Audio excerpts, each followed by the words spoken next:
Here's a short video on how you can add a refer on Expert Pro. Adding refers in Expert Pro allows you to tag client profiles, set up automations, and send campaigns to your refers for a more organized and streamlined workflow.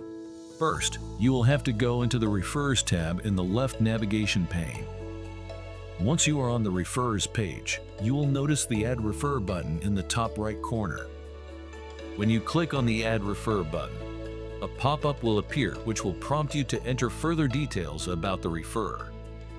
You can enter the first name, the last name, their phone number, and email address.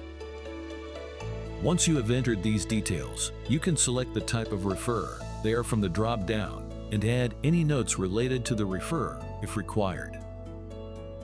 Once you have entered all the required details, you can click on Add Refer at the bottom of the pop-up.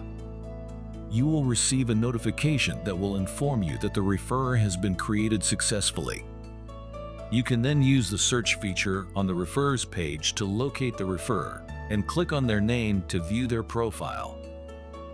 The refer's profile will allow you to edit any details and add any notes, checklists, or activities associated with the refer. That's how you can add a refer on Expert Pro.